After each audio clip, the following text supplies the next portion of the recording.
like to welcome everybody to our Barnard Noyce Colloquium Series on issues in STEM education. This is an ongoing series that the Barnard Education Program hosts every year, and we focus in on 4 different topics in STEM education every semester, so we offer 4 talks. Attached to this, there is a course, so some of you are here because you're taking the course, but some of you are here as visitors for this specific event.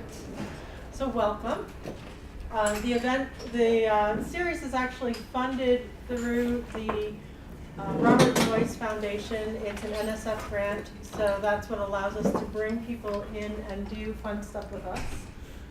And it's part of our Noyce Scholars Program. We have a Noyce Barnard Teacher Scholars Program for which we are preparing people to be STEM educators for the future.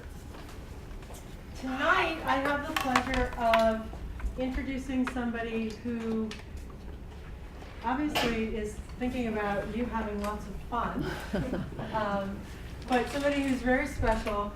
Paula Hajar. Dr. Hajar is with us because she is one of the experts in the field of using Cuisenaire rods as a tool for teaching math. Cuisenaire rods are what you see in front of you on the table. But a little bit about Dr. Hajar. Really? And how she got here. Is that necessary? Yes, it is. So Dr. Hajar received her doctorate in administration. I have to do this because we're on film. Oh, all right. Sorry. Hi. She received her doctorate in Just education. summarize. I am. Okay. Planning and social policy from the Harvard Graduate School of Education, and a Master's of Art in Teaching from Antioch, and her BA in government from Radcliffe College, my alma mater too. Oh, I didn't know that. Yes. And she helped to start up the Bronx Charter School for Better Learning, and now there are actually 2 Bronx Charter Schools for Better Learning, where they actually have brought this method of teaching mathematics as well as a method of teaching reading, also developed by Caleb Gattegno, to the school, to this now 2 charter schools, where they work with students from mostly the Bronx, right? All from the All District from the 11. Bronx. District 11 in the Bronx, using what seems like a relatively innovative, but actually isn't a new tool or set of tools for teaching that are highly effective and definitely unique.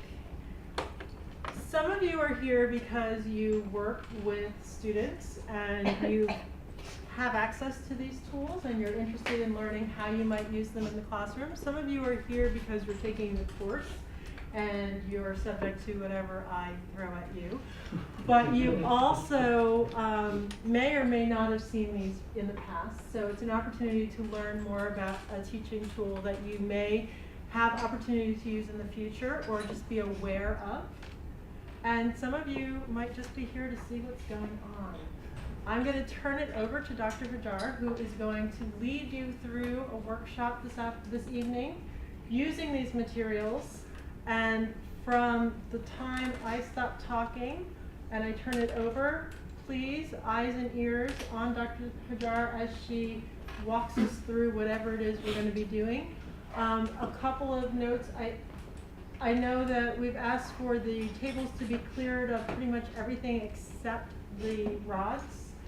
And so if you can, just put your stuff down somewhere. And if you need to eat, we ask that you leave the table to eat and then wash your hands before coming back, because these rods were borrowed from 3rd grade classrooms and we don't want anything on your hands touching them and being transferred to kids who we may have allergies or may not. So I appreciate that. Thank you very much. Thank you. I'm curious, how many of you here came specifically to learn about how to use the rods with the children you're actually working with right now? Okay, and of you, how many of you are working with kindergarten kids? And how many of you are working with 1st grade kids? And 2nd grade? 3rd? Okay, so it's really a young crowd. Okay. So what you've done brilliantly is you've begun the free play. And in this approach, free play is key. We always begin with lots of free play because you learn a lot from playing with the rods. So I encourage you who tutor to give your kids time to build and design and just play around with the rods, because they're going to learn a lot on their own. And it will really be wonderful if you can develop a sensitivity to watch what they're doing and then build out from that. In other words, they will lead you.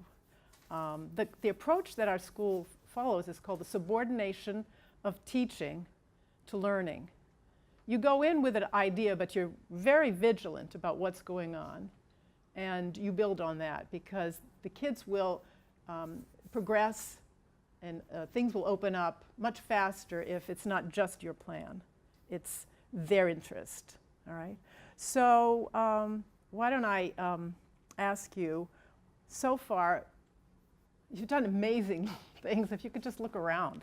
The reason I put all the tables so you're at least facing some people, because when I came in, they were just strips and everybody all the chairs were facing the front, is that it's a very collaborative or kind of social event working with rods. And I wanted you to see what everybody else was doing. And does anybody want to make a comment about the experience, or even begin our discussion about what you think, what mathematics you think lies in these materials that you could exploit the materials for? I know you're in the nitty-gritty of teaching, and I did get a list of the topics that somebody, it might have been Natalia's group. What was the curriculum of the, what were the things you had to teach? And I'm not going to go through those, but at the end you may find that a lot of the experiences will lend themselves to those topics that are, on the Common Core or in the standards for kindergarten and first grade and all the way up. So, go ahead. I just remembered, I think in blue, it was I think they were called matrix blocks or something in school. And it was something like this, but they were bigger ones, and I think it was used for multiplication. You can teach multiplication with these. Yeah, very, very nicely. Okay, anybody else have, I know a lot of people made staircases and put together equivalent rods, right? Do you know what I'm talking about? A staircase. How many people made staircases? What did you learn then from just making a staircase? It's a big piece of the curriculum in the early days. What do you learn from that? Counting. You get the numbers for themselves. If you made a staircase, you get to see what 1 is, what 2 is, If what is 1? What is? If the smallest cube is 1. Is right. Yes. One of the lovely things, and we've been discussing this all day, is that it's all contingent on what the unit is. So you could call red 1.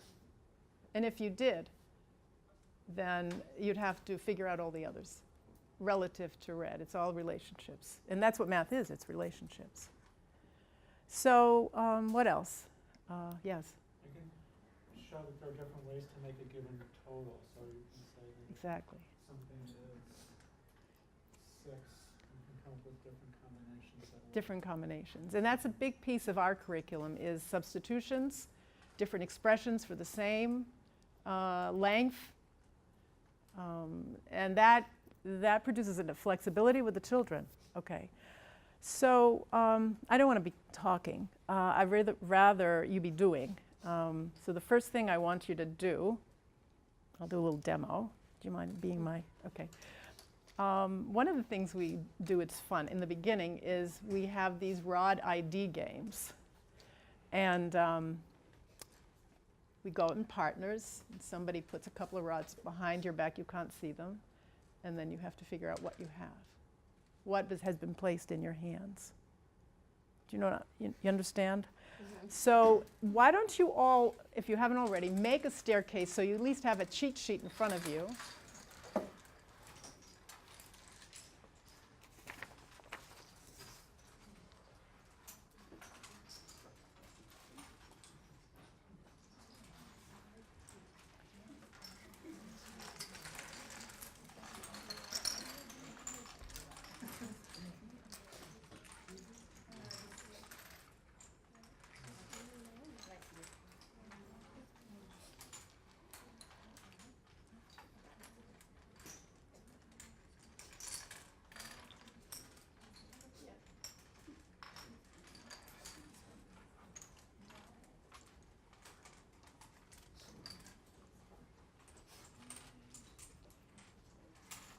And I have, we're going to play several games, and I have them written up so that at the end you can take them away and play them with your kids.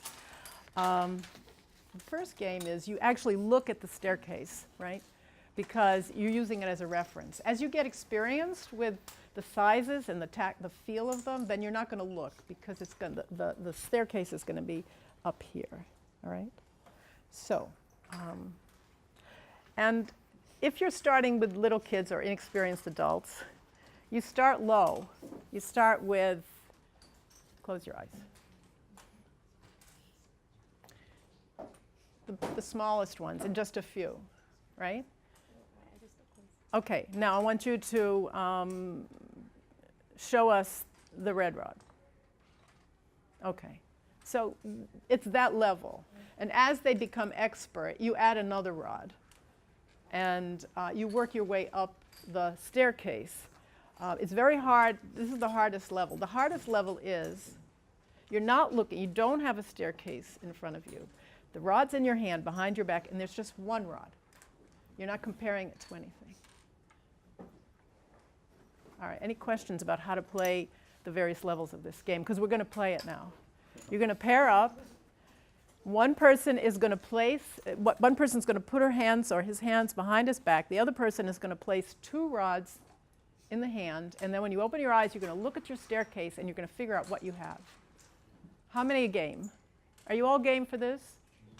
This is getting it into the flesh, okay? It's not just looking, it's feeling, and it's really important, okay? Because knowing these lengths and knowing the relative lengths is going to help them with their number facts and, yes?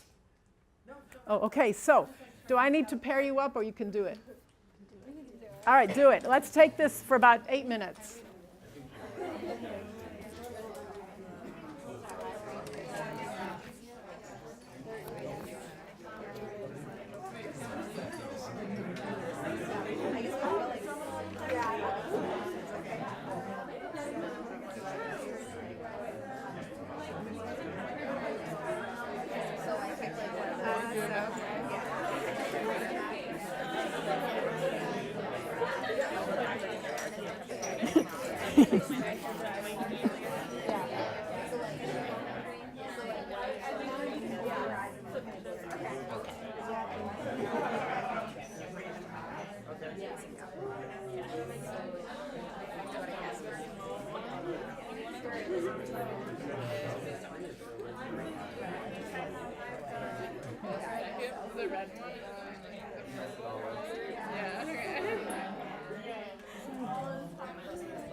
Don't take out your I'm thinking. Dark green?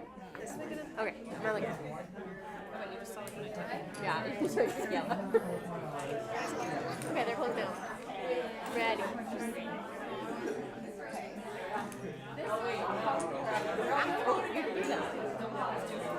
Which one is purple?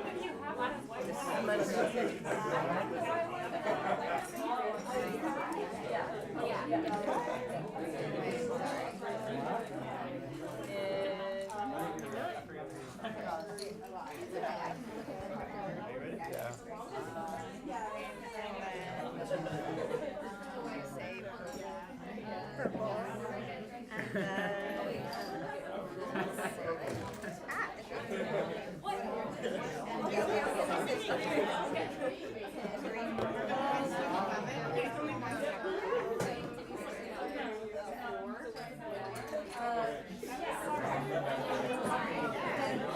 But I use like my thumb to like try to see. Oh, okay.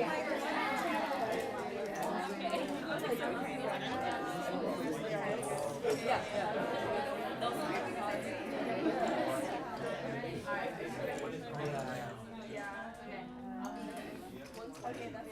You got a lot going on now.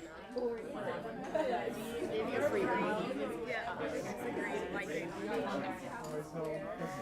The lime green? Yeah, of course. You should have kept your one for measurement. I did. I always say that. Yeah. I feel like I got like a good touch of it. Oh, just one this time? Try that. Are we moving up to the fifth one? Okay, well, go for it.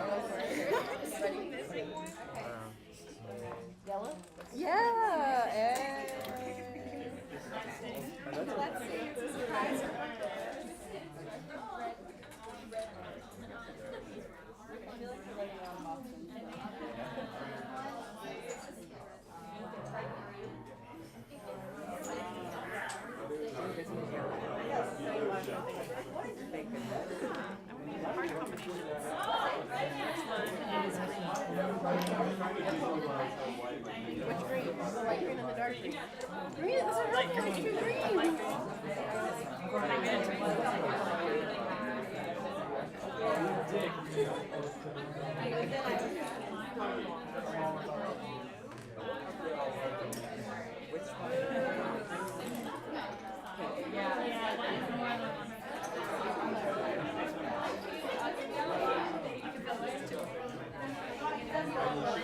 You can look, if you don't look at what here, you can actually look while at the staircase while you're feeling them up, all right?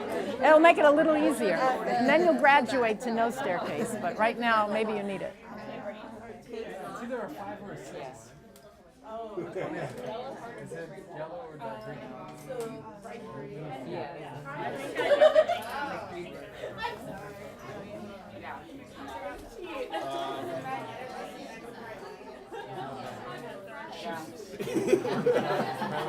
What? I gave him one. Just one by itself. I'm gonna go for This is the absolute. close. You're close. Yeah, I'm always one off myself. Yeah.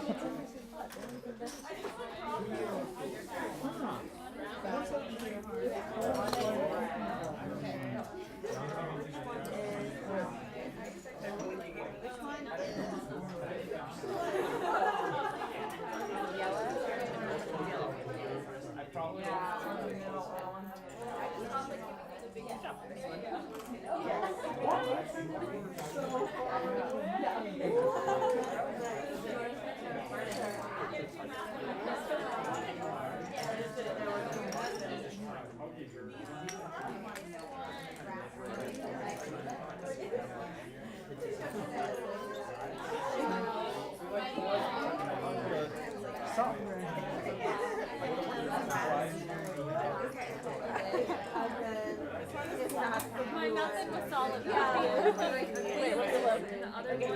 I think this one is brown. Is it brown? The dark is it blue? Okay. Okay. So this one's blue, and then this one's one less than blue. Right? All right, guys. All right. There are more games, but I want to get some feedback. Because I heard a lot of strategies that were being developed on the spot for how to figure this out. Does anybody want to share a strategy that you developed? I know you did. Yes, Natalia. So I kind of had an idea of what one felt like. One If white, is the yeah. unit for one.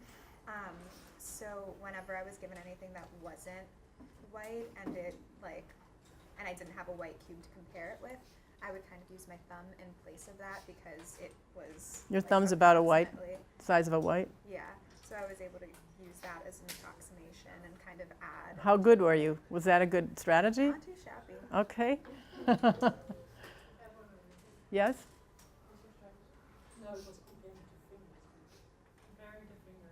Yeah, yeah. Your physical being is very helpful. I thought little fingers were really, you used thumbs, but yes. I felt the difference between each one. Okay. So when I looked into it, I felt like which one was like the biggest and felt like the spaces between them and thought of like the ones Right. would fit. How many would fit? Yeah, to make them all fit. Right. And then you could look at the staircase and find that rod, right? How many steps away it was from. Okay. How many? Okay, anybody else have something? I know you did at this table. What were you doing over there? Me? Yes. I was like rotating them so I could feel if it was like more or less than half of one. Oh, wow. Yeah. So, but you got some feedback from your partner, right? She would tell you. Yeah, so like I would say like, is this one brown? And then if it was like blue, then I'd be like, oh, so it's one less than Right, blue. right. So that's helpful. I mean, think of it. Think of it. It's a helpful part. You want kids to learn their, quote, number facts in relation to other number facts that they know, right? Everything shouldn't be just this discrete little factoid that they have to remember. Everything should be related. So if I know 5 and 5 is 10, or that 5 is half of 10, then I move up to 4 and 6, or, and then 7 and 3, that kind of thing. Yes? she makes a good point of rotating it because like this end is like equal to that of one, kind of like I'm pretty sure it's equal, right? Yeah. So like if you were given two, you could rotate one this way and count how many ones there You are. have the patience. Right? Right, if you have the patience. Anybody else? What were you? What was happening? I mean, you got better at it, right? Did you? All right. How? How did you get better at it?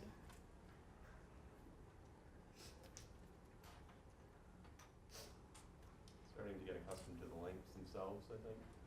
The feel of it in your hand? Yeah. Right. Did anybody have trouble? I suppose the littlest ones were easy, the white, the red, the light green. But then did you have trouble with the blue and the orange? Did anybody get up there? Yeah.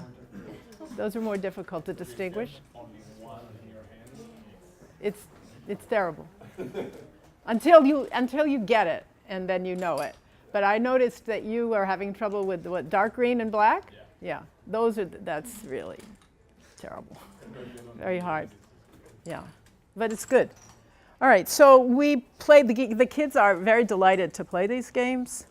And there's other games that you can play where you put a staircase on in a plate or a box cover on your head, you know, these plastic box covers. And you say, okay, there are two ways to play. One, you ask them to feel around and get the red one, right?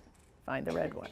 Or they just pick any one and then they have to feel it around and say what it is. So these are games that you can take directly back to the kids and play with them. It's so useful. I'm going to show you, have you play something we call lock and key. And this will, who was talking about difference, the difference between one rod and another? Somebody. This is really a precursor to subtraction or difference. So if you take any two rods, and I'm taking orange, but you can take any two rods that are the same, and put a rod in between them. This is called the lock, right? So now it's not feel, it's negative space. What rod would fit there exactly? That's the key. All right? What rod would fit there exactly? Right, light green, right. So this is another thing that the little ones, we work on really hard all year. Because eventually, and I want you to work on it too. Because again, it's about learning these lengths. We teach by length, not by counting. So eventually, they're going to have a setup like this. The difference between orange and dark and black is the light green. Or the difference between 10 and 7 is 3. So play lock and key with each other for about 5 minutes, the way you played the other game. Oh yeah, I'm doing the exact same way.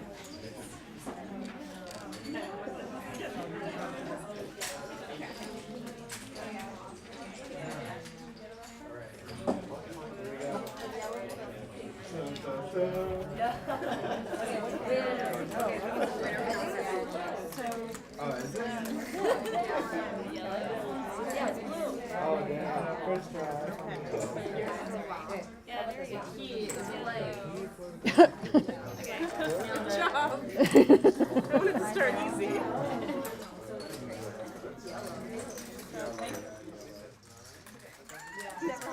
Oh, good.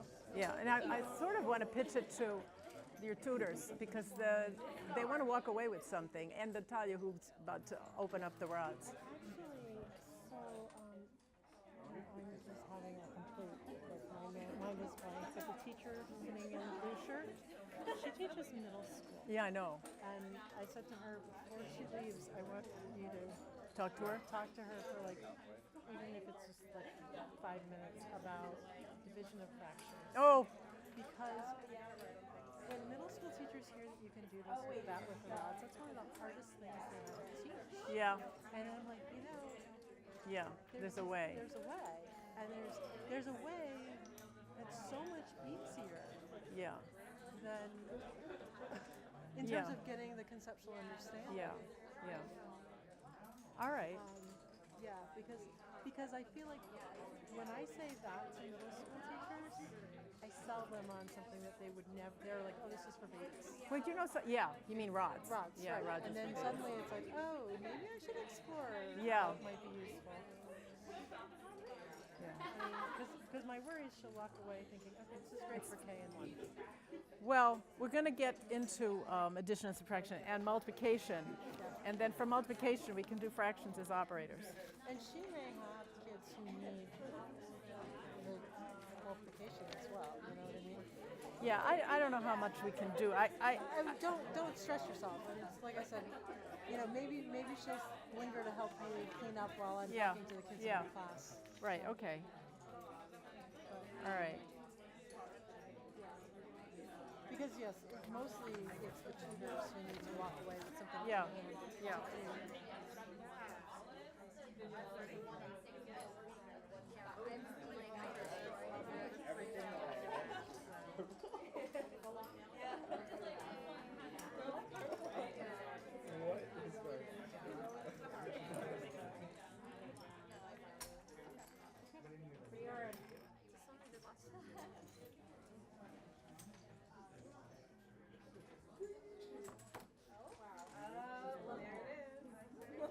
Did you got it on the first try? Did you get it on the first try? Oh, that was you. Did you get it on the first try? I know. You should understand that. This is what I had growing up. Oh, really? Yeah. Oh, no wonder you got into Radcliffe. No, I mean, only in preschool. Oh, really? So they didn't take it all the way through? I didn't take it all the way through. Oh. I had it because I switched schools, but I had it for nursery school, and I entered elementary with such a strong sense of number. Yeah, yeah.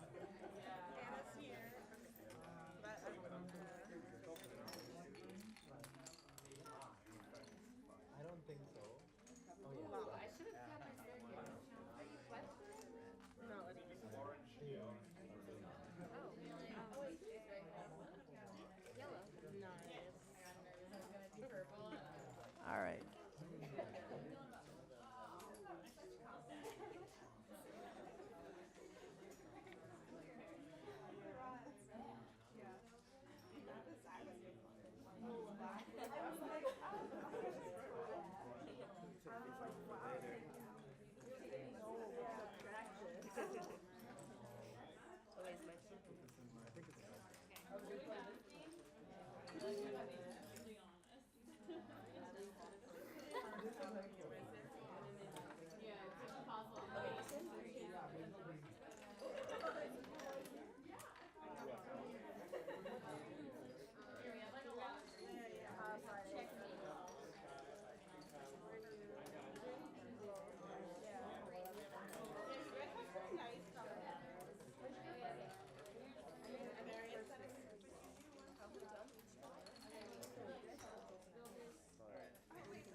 All right, guys, we're going to move on from this with this. I want you to tell me, this has really created a lot of what we call equivalent trains.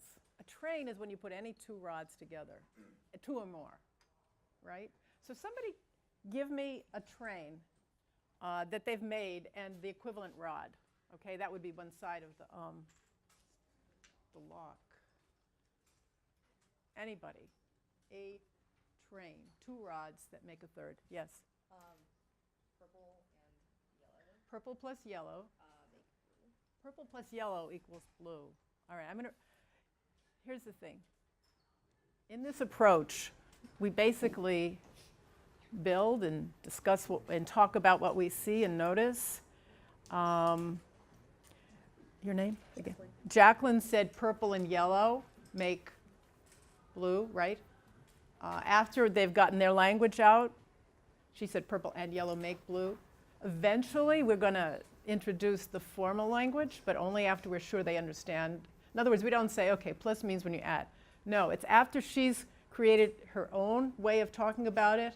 We say, well, in the grown-up world, when we put two numbers together or two rods together, we say plus. But they already know what plus means because they just did it in their own way. Okay, so we never give out a definition before they've had an experience. They need an experience to hang the definition on, right? All right, so she just told me, oh, and the other thing is, we try not to be writing with the rods out. So I have to telescope the experience because we've only got an hour left. But basically, you would have them do a lot of this, a lot of lock and key, a lot of staircases, and then have them put the rods away and say, so what do you remember? Or what can you write about? And they might say purple plus yellow. Purple and yellow make blue. Purple plus yellow equals the blue. All right, so now we have an equation. But here's something else. We can also write it a different way and say it a different way and look at it a different way. Can anybody use these three, the plus and the equal sign, but say it in reverse or starting with the blue? Okay. Blue minus yellow equals purple. Okay, what else? Yellow plus purple equals blue. What else?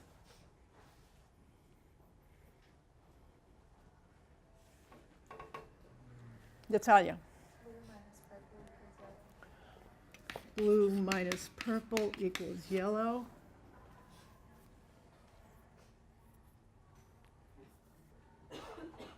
Come on. Just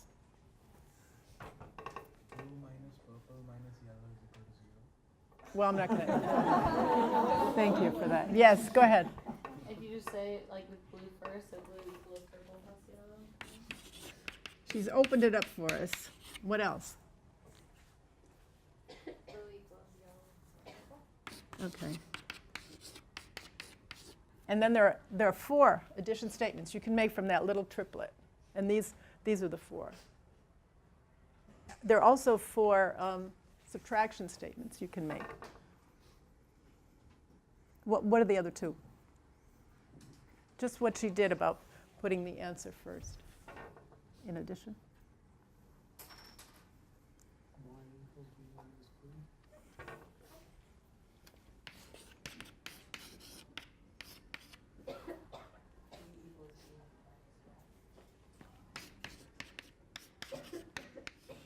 All right, so here's the 8 statements that you can make out of one triplet. Well, that's pretty nice, but what happens when you make all 8 statements is you really learn about purple and yellow and blue, or 4 and 5 and 9. You have a lot of practice here with that relationship, right? And one of the things about practice, it's not drill, it's sort of different ways of doing the same thing, so you get a different kind of view of it, or a different cut of it. Here's something else. The empty box problem. Here's an example of the empty box problem. I'm just working off of this one.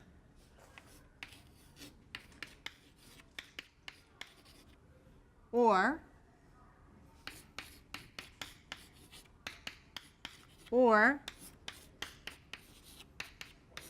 so these are 3 different ways of going after the same thing. The box is not always at the end. But if you do it in clusters, then it becomes almost automatic to them. They're visualizing that train of the blue with the yellow and the purple underneath it and the equivalents. All right, so there's something about practice, and I'm always getting after our teachers about it. It's not really productive, especially in the beginning, to throw a whole bunch of different triplets and a different number of facts. It's much better to just really dig down and explore one or a few. And then they'll learn them and not have to really even think about it. It becomes as automatic as their names. Any ideas or questions or comments? about triplets, yeah. When you said clusters, were you talking about groups of students or you mean groups of The faces? problems, yeah. When do you start calling them by numbers? Oh, sometimes toward the end of kindergarten. We used to be, when we started our school, we only had first grade. We didn't have kindergarten. And we were pretty orthodox about keeping, wrong. Oh, hi. What?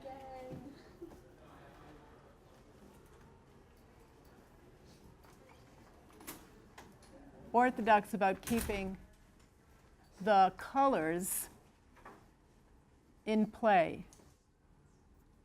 Why would we want to do that? What would be the advantage of continuing to refer to these rods by color and not go on to referring to them by number? Yes? We guess that kids understand innately color a bit better than they might understand numbers abstractly. They do. They do. Yes?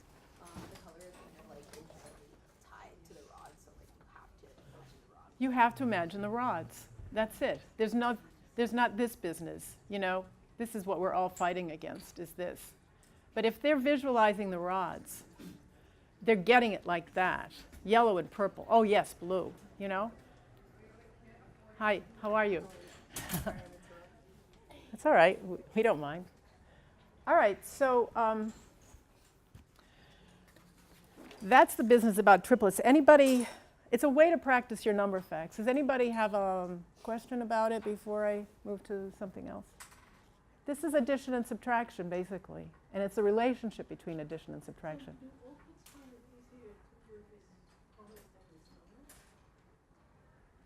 All kids, I don't know. Yes, of course. Why?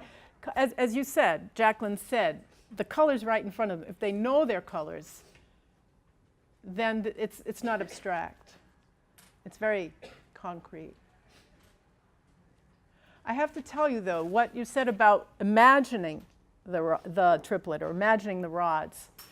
This is what we call the virtual stage. And oftentimes, they'll make a triplet, and they'll talk about it. Or they'll make a staircase, and they'll talk about that. Or they'll make all the complements in each rod of the staircase, and they'll talk about that.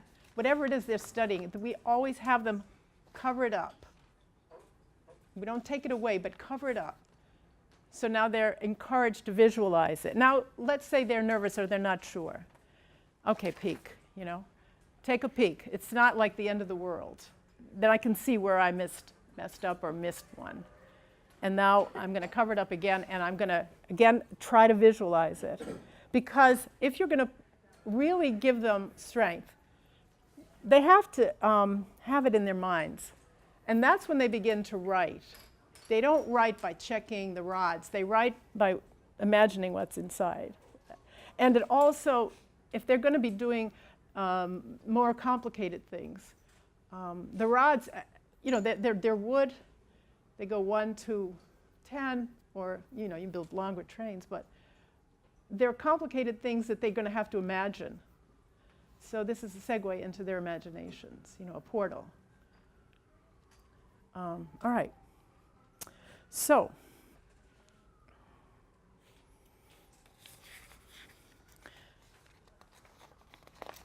do you want to take a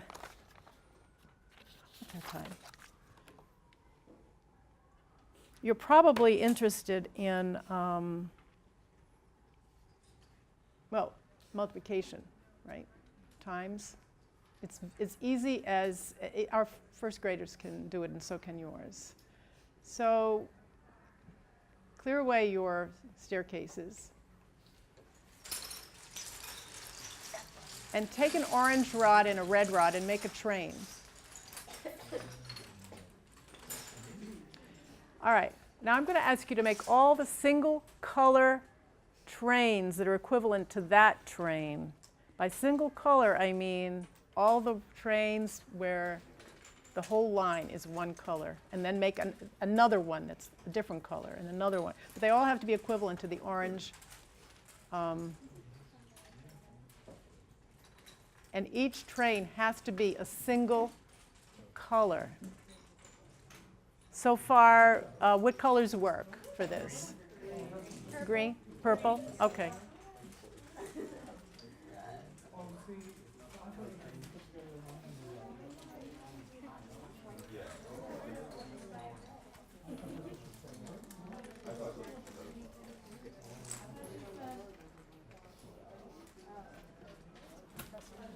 Wants to join. I think we need to remember to wear those rods.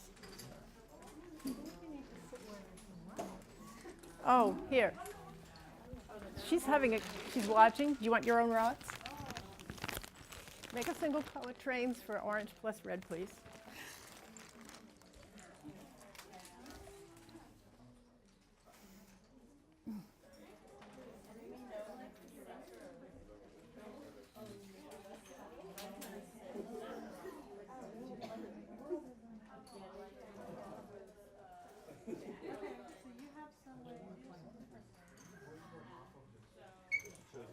Do you have all of them? Except for white. Do white.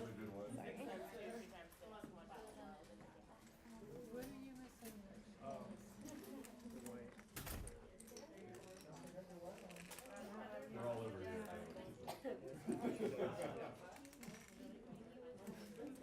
I'm gonna forget this.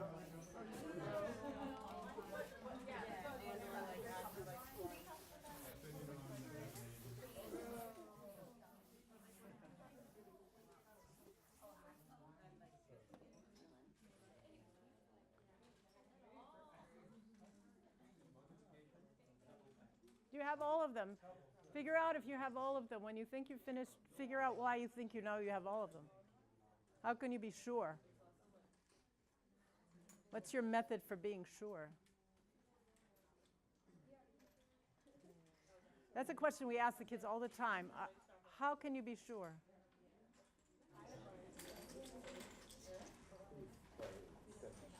And I'm going to ask somebody to tell me how they're sure, so get your arguments ready. What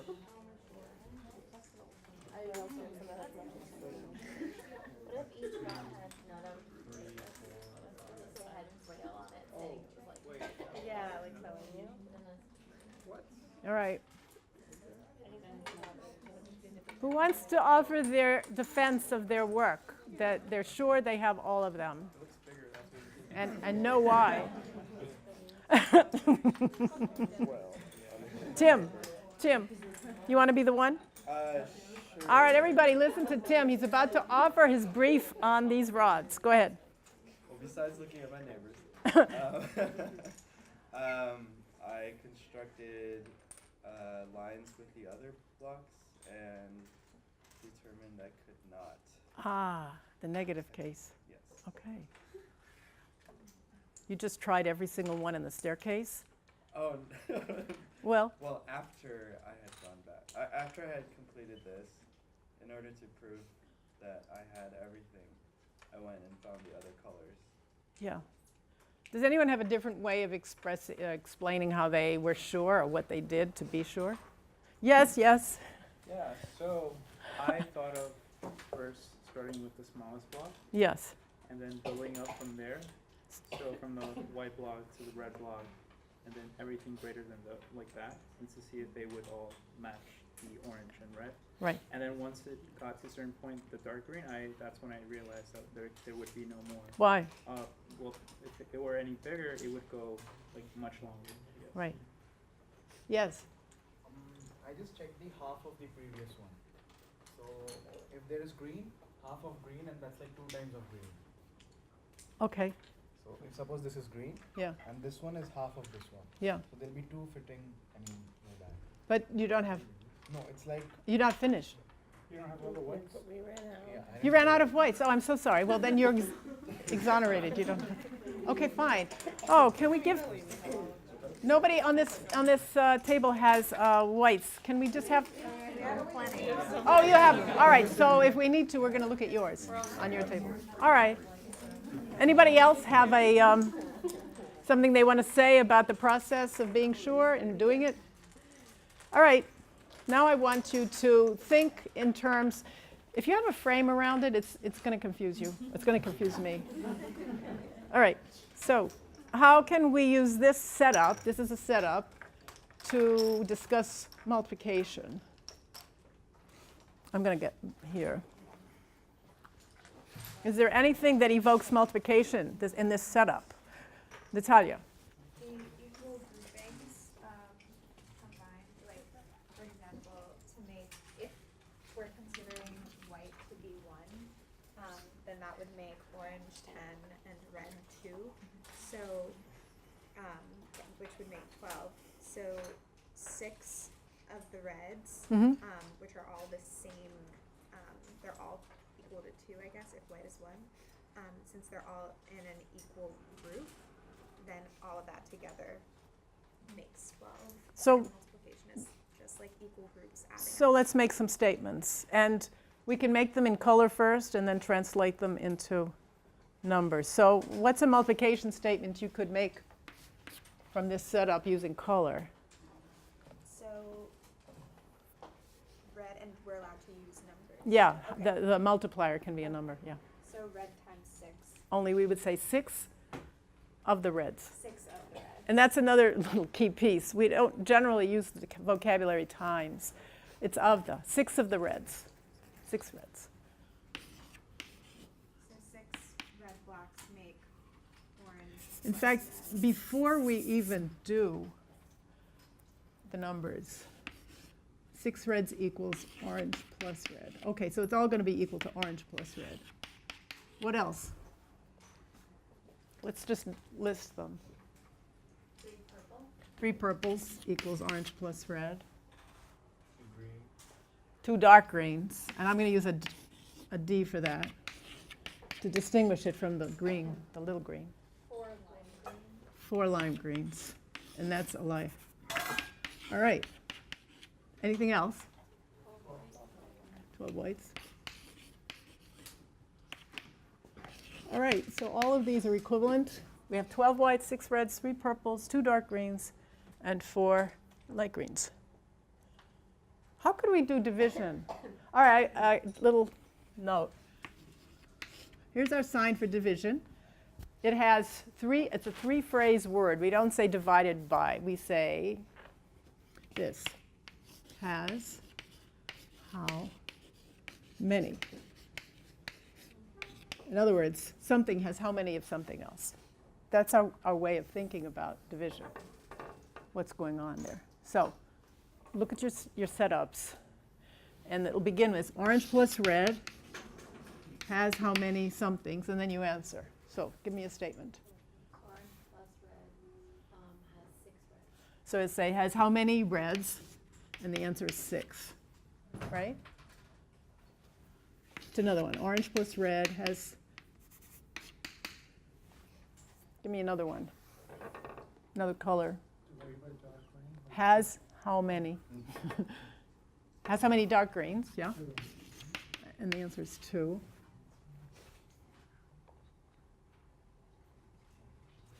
Has 3 purples. So give me the full statement. Orange plus red has 3 purples. Has Has 3 how has many purples. purples? The answer is 3. Any more? Yes. Orange plus red has how many whites? Is how many whites? And the answer is 12. Anything else? Go ahead. Orange plus red has how many light greens? And the answer is 4. All right. All right, I hope you can see this. So you can see that, right? Eventually, we're going to be saying orange plus red, or rather 12. 12 has how many 6s? And the answer is 2, right? And 12 has how many 2s? And the answer is 6. What should I put in place of the P? And what's the answer?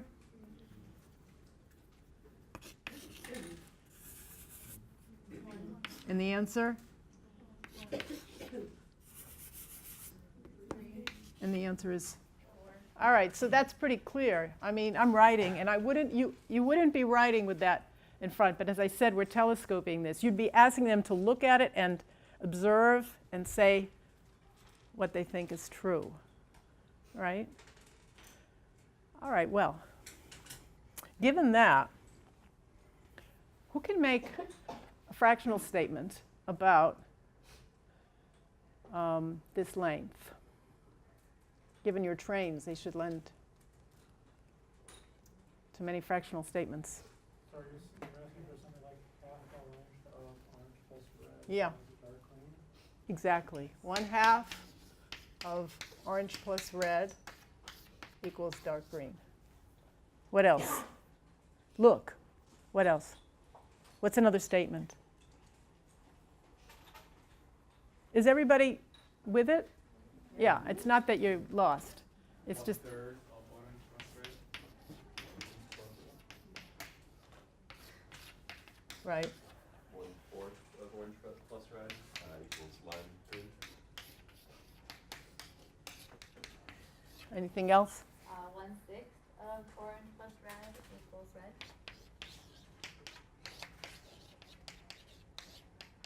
Anything else?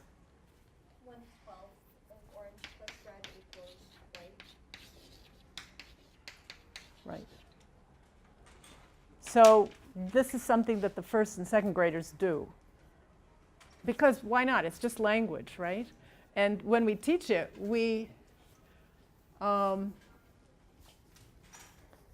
it's really just about how does a fraction get its name. And if you look at your trains, there are how many reds? 6. So we call each one 1/6. That's all there is to it. And then you could say how many whites? 1/12. And how many whites? 12. So each one is called? Right. How many light greens? 4. So each one is called? Now you might think this is a little unorthodox, but how many purples? 3. In the beginning we say, so we will call each one, what do you think? 1/3. Yeah, just to make it make sense. And then eventually we, kind of segue into, but other people call it 1/3, and you got to go along with that, but we have one tooth even for the dark green and 1/5, but that doesn't last long, but just so they don't get discombobulated, and think, wait a minute, you've changed the rules, because the rules are, we want it to be kind of. Well, math is normal, it's English that's wacky. It's wacky, exactly. All right. So this is a lot of writing, but you can see it all in front of you. The multiplication, the division, the fractions as operators. Let's do something else. What if I said, from the pile, don't disturb your setup, but from the pile, choose the rod that's 1/2 of 1/2.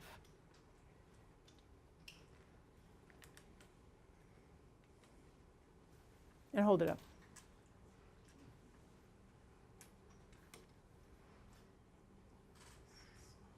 And what is its name in that setup? 1/4, right. Choose a rod that is 1/3 of 1/2.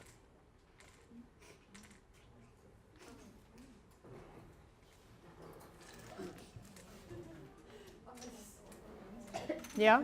Everybody put your red down. Choose a rod that's 1/2 of 1/3.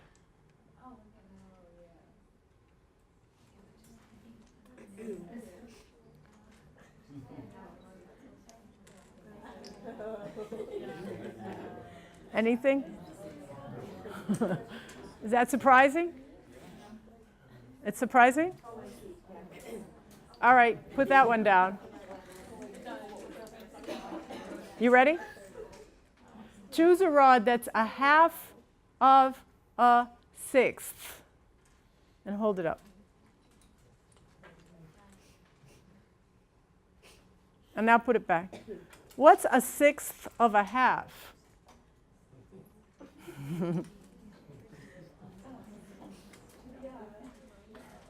That's new, right?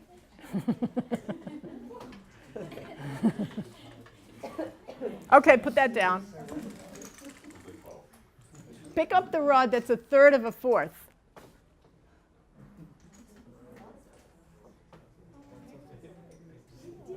And put it back. Now find the rods. It's a fourth of a third. Yeah. Any comments? You knew that, right? From before? Okay.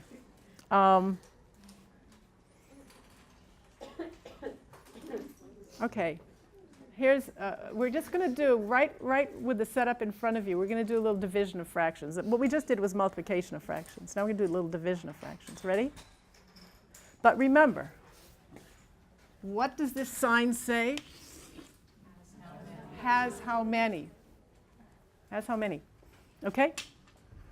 I'm going to write it, and I want somebody to read it to me.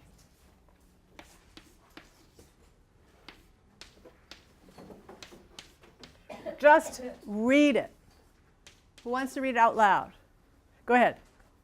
1/2 has how many sixths? 1/6. 1/6. Go and look. Raise your hand if you think you know how many 1/6, 1/2 has. Does everybody agree with that? This is different than the way you usually do division of fractions. All right, let's do another one.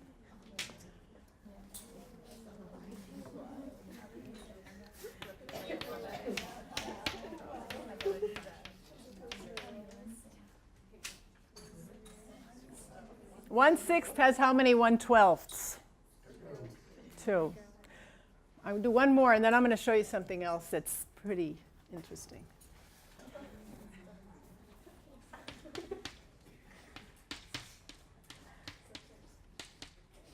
One-third has how many 1/12ths? You can see it? Are you just doing some flippy thing? Are you doing the flippy thing? Because I want to abolish that. How many? Raise your hand. Be honest. Oh no, you're missing out on something really lovely. Look at your setup. All right.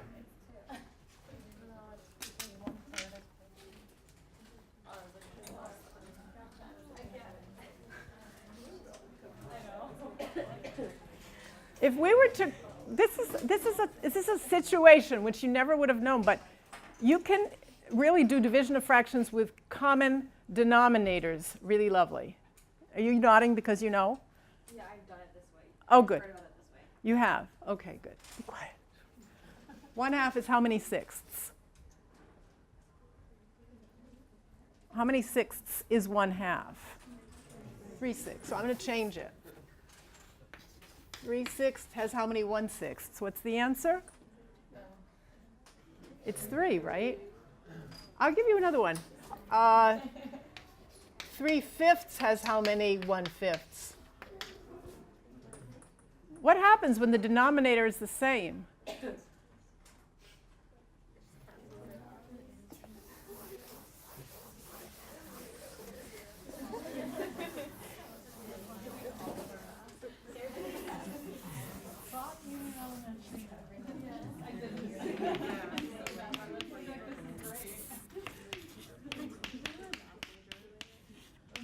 Four 12ths has how many 1/12?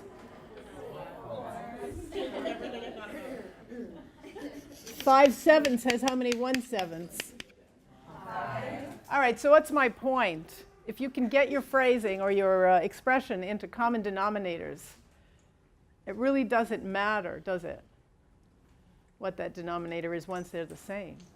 Because we could go on and on. We could say 5/6 has how many 1/6, and the answer is, and 5/100 has how many 1/100, and what's the answer? 5. If you're dealing with the same thing, you're just counting how many of it there are, right? Okay, what's our time? Oh, okay. Any questions or comments? Yes? Can you give us an idea at what stage would you start talking about multiplication division? 5th grade. Yeah. I mean, you could do it so much earlier, but because there are so many things in the curriculum, in the Common Core, people have kind of fallen into doing it when it comes up. But we do have certain standards that we will not give up, which is like giving fractions as operators right from first grade, once they have that set up, to be able to name the fraction, and doing it in second grade as well. Okay, one of the games we like, one of the games you might want to play with your kids is what we call creative writing. So they make up phrases, you know, expressions for the various simple whole numbers. So you might have 5 plus 5 equals 10. But what's another name for 5 plus 5? Well, I know it's 1/2 of 10. So let me write that in. What's another name for it? If you've studied 5s. 2 plus 3. Okay. But they could also, let's say you had 3 plus 4 equals 7. From your pattern, find an expression for 3 that you could substitute in here. Something we were just doing with the fractions. Fractions is operators. What did we just call the light green? 1/2 has how many? What do we call the light green itself, though? 1/4 of what? So 1/4 of 12 plus 1/3 of 12. Anybody want to venture a name for that using this setup? Maybe looking at your white tray. Equals 7/12 of 12. So this is much more sophisticated. And not that, I don't know, it's not that inaccessible if you've already practiced with the names of those rods and the different names for the numbers. And it's kind of delightful for them to write these long expressions. And, you know, they can write whatever they want. They can say, well, 1/2 of 6 plus 1/2 of 8 equals what?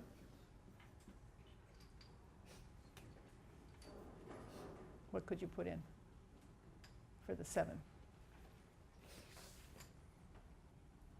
If you were following this pattern of half, half, half. 1/2 of 14. Yeah. This is just another name for 7. You know, this is just another name for 4, another name for 6. 3 rather. One of the fun things to do is to have one number in a paper and write down all the names you can think of for that number using subtraction or fractions. So sometimes the kids get on a roll. So I know that 1 is 1/2 of 2. What else is it? 1/3 of 3. You're on a roll too. And that's to be encouraged. That's to be encouraged, that you know a little bit and you can get a lot out of it. I mean, yes. Anybody? It's called getting a lot from a little. All right, so once you have the idea, the kernel, that if you're comparing this white rod to the red, you call it 1/2. If you're comparing it to the light green, you're calling it 1/3. If you're comparing it to the purple, you're calling it what? 1/4 of purple. And if you're comparing it to the yellow, you're calling it what? 1/5. So they might say, okay, it's 1/2 of 2, 1/3 of 3, 1/4 of 4, 1/5 of 5. And then you might say, I'm sorry, I gotta take this. What's this one?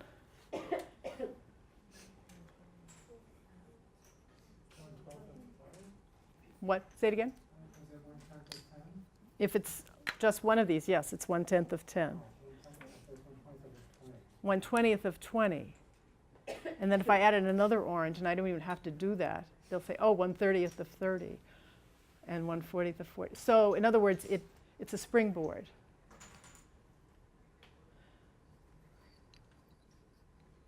I encourage you to spring.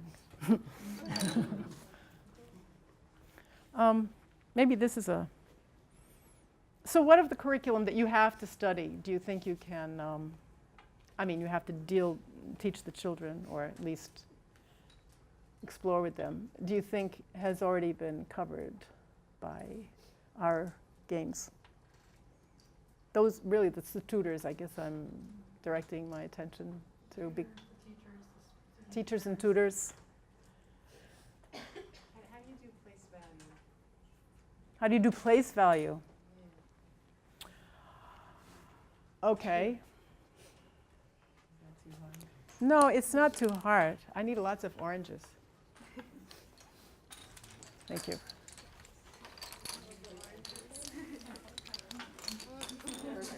And I have to, thank you.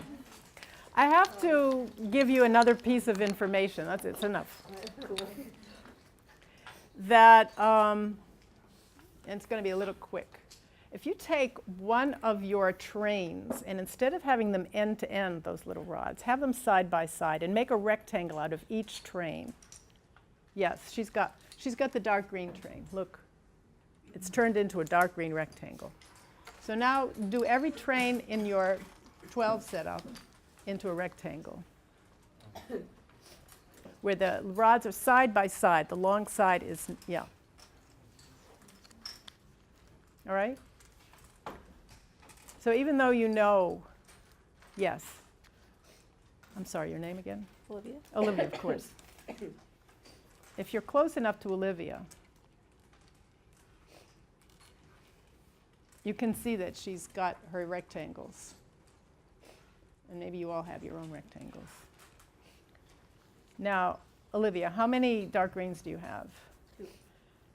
And you can check that by just putting a red rod right across, perpendicular to the way the dark greens are set up, right? So, but how many purple rods do you have? 3. So put a light green. And how many light greens do you have? 4. So put a purple on that. And then how many reds do you have? Alrighty? And let's forget about the whites. So we're only halfway to where we want to be. Because once you've put the cross, there were only 4 of those. Once you put the cross on each one, which is like this, put the cross on top. Put the rod that shows the number of rods in that were in that train. Put it on top, perpendicular. Yes, you've done it right. Keep going. Yes, fine. Put it right on top, though, across. Yeah, like she's got it on her purple on top of the light green. Yeah? What I'm showing you are crosses. We went from trains to rectangles to crosses. But we are not there yet, because here's what I want you to do. I want you to remove only all of the lower rods except for one, so it really does make a cross. So in each setup, just take out everything but one of the underneath rods. And now we do have a cross. Let me see how this table's doing. So you can take out every red but one red. Take out, yeah, there's your cross. Do it for this one, and do it for this one, and do it for that one. So you're going to bounce it on one red? Yes, I know it's hard. Put it in the middle. Right in the center? Yeah, but so it's a real cross. Oh, it's slightly elevated, right? No, not a T. I want a cross. Yes. Okay. All right, so this little cross, do we all have crosses? Did you remove all the under rods and just have one? Look around. Somebody at your table has it. Finish this one. The dark green goes on it, and then take out all those reds, except for one. Ah, you got it. Oh, I didn't see that. Sorry. So these crosses mean what the rectangles mean. they're like a little bit more abstract. They mean 2 of the dark greens if there's a red on top. They're sort of signaling you to remember the rectangle or remember the train. Does that make sense?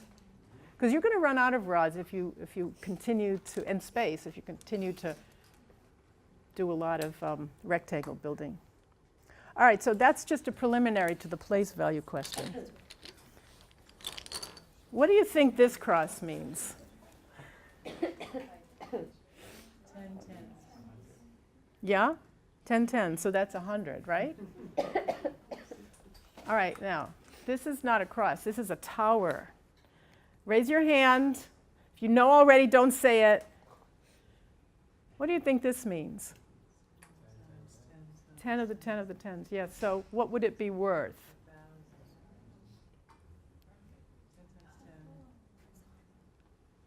Right? All right, so if that's 1,000, if that's 1,000, I'm sorry I don't have bigger hands or whatever. What would this be? Again? 5,000, all right? So if we added another orange rod, so now we have 4 in our tower. I'm sorry, but this is going to fall, I think. What is that worth? Careful. 10,000. Why 10,000 and not 4,000? It's 10 times 10 times 10. And if I put a dark green on top, it would be, what would it be? How much? Again? 60,000. Yeah. 60,000.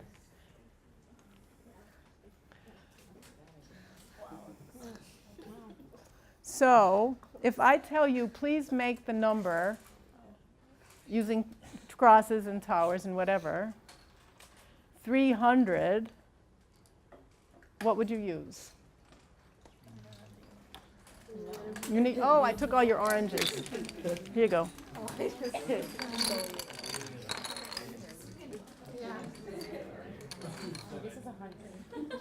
What do you have there? What's that? Yeah. Say it. No, it's fine. It's fine. Just okay. Everybody has that? You scared me. Oh, I scared. You know why? Because I thought I saw 3 oranges. Well, I have this other thing going. Oh man. Okay, so what's your name? Owen. Look what Owen did. That works too. It's certainly worth. How is this worth 300? How is it worth 300? Do you know what this is worth? 30. So if he puts it on top of a 10, then okay. Thank you, Owen. All right, we can also turn these towers and crosses into, we can study exponents and powers with this. But have we run out of time? We're getting there. Yeah. I don't want to rush you because, oh, we have 9 minutes. That's more than enough time to do exponents. Oh, my tower. All right, you know, I see that Olivia has a dark green rod on top of a red. Everybody make that, a dark green rod on top of a red. All right, and that's 6 times 2, right? Replace your dark green with its own little equivalent cross. What would that be? What cross is worth 6?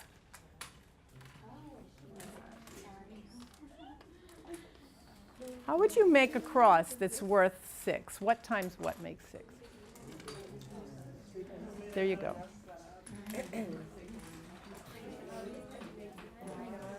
Yeah. All right. So what did you end up with? Not really. So what do you have? 2 times 3 times 2. Okay.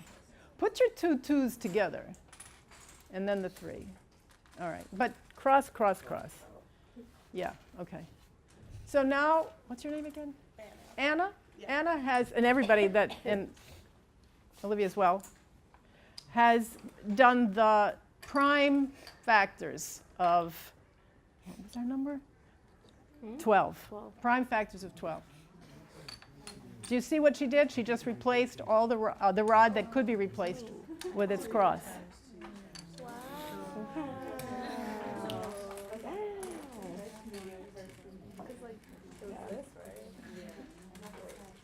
All right, want to do one more? All right, everybody, make 100. Make a cross for 100. And now replace one of the oranges with its own little cross, and then replace the other orange with its own little cross, and see what you come up with. Okay.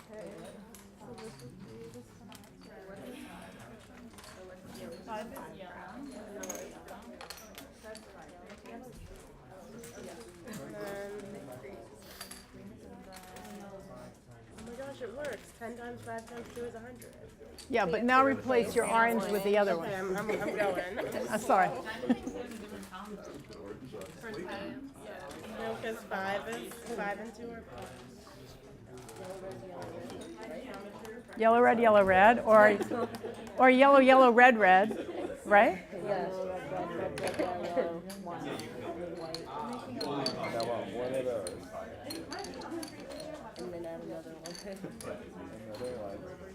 You can go further. I don't know what that number is, but you can replace the purple with what?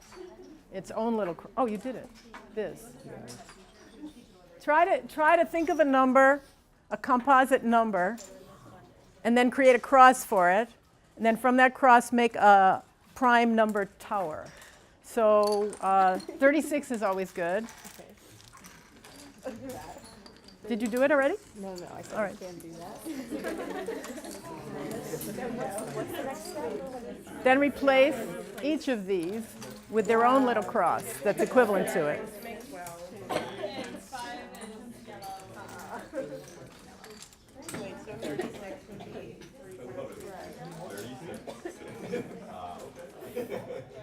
Yeah. Yes. Right? That's nice, a nice little progression. And that's 100? It's quite beautiful. Yes? You got another one up your sleeve? Put my 100 to make the 36. Yeah, oh. Tough. It's tough. Always have to make sacrifices.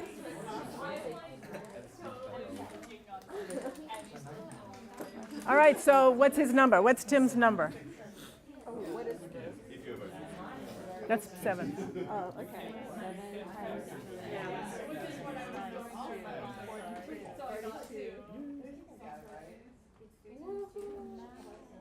All right. Well, let's leave on a high note.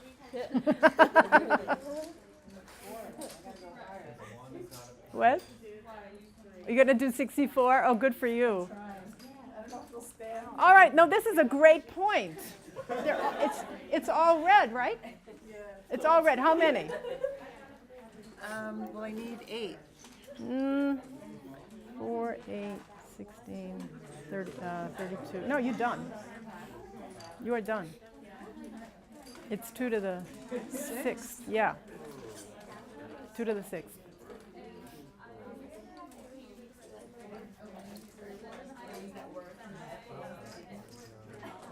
I just want to show you one thing.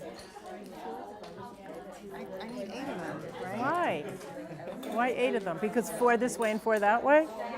But you're multiplying every single time.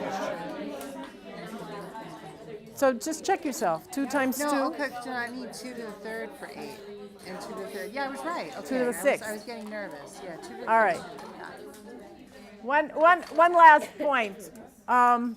We have here 64, which is 2 to the 6th. But it's very precarious, isn't it? It's 6 red rods, right? So you know what? We have another setup. This means, it's the L for a logarithm, 2 to the 6th. Simple, right? Wow. All right, everybody. Thank you so much.